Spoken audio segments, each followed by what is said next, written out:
What is up guys, I'm Julien, the French winemaking guy who makes wine videos here on YouTube. Yes, wine videos.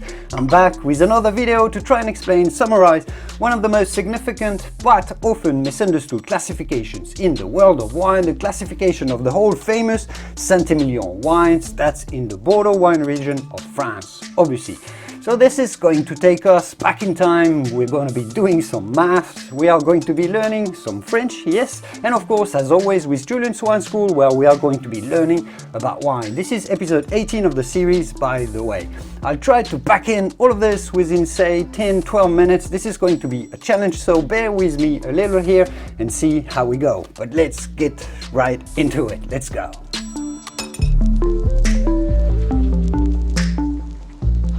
There are 5 classifications of the different wines of Bordeaux, and that's for different areas and different quality levels as well. There's the 1855 classification of the wines from Médoc and Sauternes, and I made a whole video explaining this one that you should definitely watch to understand that part, so I'll leave this aside for now. There's the 1959 classification of the Chateaux of the Graves, so that's in the southern part of the Bordeaux region. There's a classification of the Cru Bourgeoise and the Cru Artisan that no one really understands anymore, but that's another story and I'll leave that maybe for another video. And there's the classification of the wineries in one of the best areas to produce wine in Bordeaux, on the right bank of the Garonne River, that is Saint-Émilion. So the wines of Saint-Emilion were first classified in 1955, and yes, that's exactly 100 years after the famous 1855 classification of the wines from the left bank. And that's essentially because before World War II, wines from the right bank weren't as prestigious and as important for the local Bordeaux trade, so they didn't really feel the need to classify them before that. Then, unlike the 1855 classification that virtually has never changed except for a few small changes, but you can see that again in that video, the classification of Saint-Emilion has been regularly updated. I mean, it's been updated a few times in its 64 years of existence. It was updated in 1969, 1986, 1996, 2006, and ultimately the last version of the classification was done the same year as Queen Elizabeth's Diamond Jubilee, the year Facebook went public back in 2012. I won't go through the history of all those updates, but we'll stick to how the latest 2012 version was done, how were the chateaux classified, and why.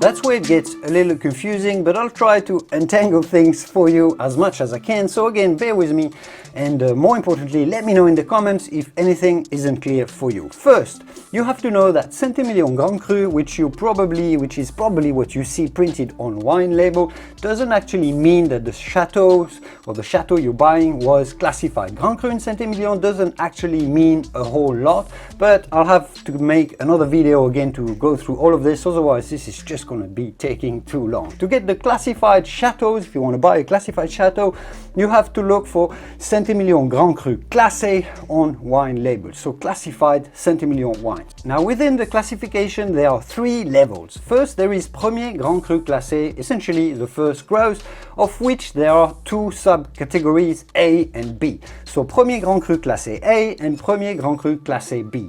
And that's where people get confused quite often, because in Burgundy and virtually everywhere else, where Grand Cru is better than Premier Cru. But in Saint-Emilion, Premier means better because it's not just Premier Cru, but Premier Grand Cru. Does that make any sense? And then within those Grand Crus, you have the Grand Cru Classés, those that are actually classified, unlike all the other Grand Crus that are not classified. Are you following so far? To give you an idea, there are a little over 200 producers of Grand Cru Saint-Emilion wines in total, of which only 82 are classified. Now, how did they pick those 82 wineries? And that's where it gets even a little bit more mixed up, but that's okay, I think you're following so far. To get classified, wineries had to apply and send out their wines to whoever was running the show. They didn't go after all the wineries to collect all the wines and then taste them. No, wineries had to send their samples. The wineries who wanted to apply to the top category, the Premier Grand Cru Classé A, had to send wines from the previous 20 vintages. So in 2012, that would have been, I don't know, like from vintage 1990 to 2010 or so. Those who felt a little less confident and applied to the second category, the Premier Grand Cru Classé B, had to send 15 vintages. And everyone else who didn't think they were some of the very, very best sent the 10 previous vintages. So roughly all the wines they made from the years 2000s.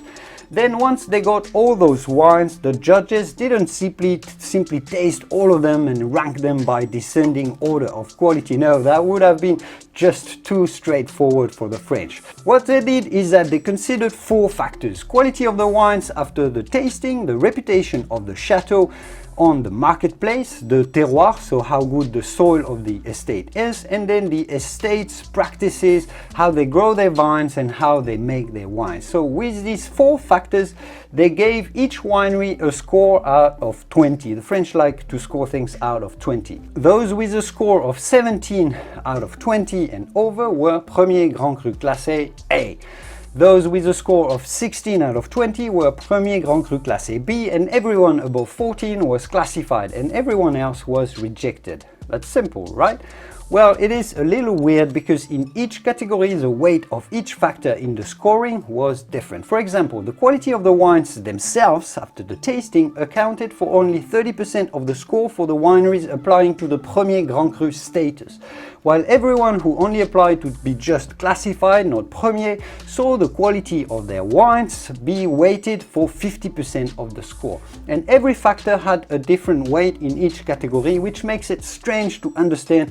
But that's what we've got. The French have to do things their own way, don't they? My understanding is that it was an attempt to make sure those who had a great reputation to start with stayed around the top, while giving a chance to those who make great wine to get classified just thanks to the quality of the wine, as it was assessed during the tasting. And perhaps it was also to eliminate a few black sheep. In the end, after this very precise and somewhat mysterious French patisserie crafting of a classification, well, there were 4 chateaux that were designated as Premier Grand Cru Classé A, 14 as Premier Grand Cru Classé B, and 64 classified Grand Crus, so the 82 wineries in total. The big update of this 2012 classification was that while there had always been only 2 super first grows in Saint-Émilion, so in the A categories, those had been Cheval Blanc and Chateau Ozone, 2 chateaux on top of this entered the elite club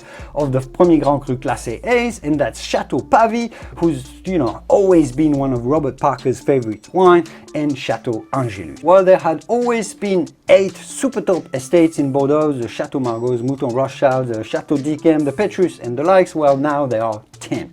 Okay, let's have a brief word on why all that mixtures, at least some views on it. Now that is a bit of a tricky question to answer, but I'll give it a go nonetheless just for you. Why do those people of Bordeaux always need to rank their wineries with classifications, while most other wine regions simply don't and leave the market decide how good the wines are, and you pick your wine according to the pricing? Well, I guess part of the answer is that in Bordeaux they've always done it since Napoleon ordered this 1855 classification. He ordered it just because he was Napoleon and he wanted it. So since there's always been a huge trade around the wines of Bordeaux, huge business, loads of politics, local, national politics, big bucks and stuff, so the region has always felt the need to rank wineries for the trade and a little bit perhaps for the consumer as well. Although on that last point, everyone knows that these classifications do not reflect or correlate perfectly with the quality of the wines. Some chateaux that are not classified are better than many that are, and some that have a lower ranking sell for more money than some that are around the top. It's all a little bit confusing. My take on it is that because there's been this one initial classification and people overall, well, just love it and use it, well, Bordeaux has to keep trying to classify their chateaux. But I'll pass the question off to you. I really like to know your thought. What do you think of the Saint-Emilion classification and all these Bordeaux wine classifications in general? I'd really like to hear what you think. What does that do for you as a wine consumer? Do you find it helpful? Do you find it useless? Let us know in the comments down below. I really like to hear your thoughts and exchange and start a conversation. But I'll leave it here for today, guys. Thanks for watching this video. It's always a pleasure to see you here and share the passion that we share for wine. Don't forget to like or dislike this video and share with your fellow wine-loving friends who might be interested in this on Facebook and WhatsApp and the likes and Reddit, why not? And I will see you soon in the wonderful world of wine. Cheers! Santé!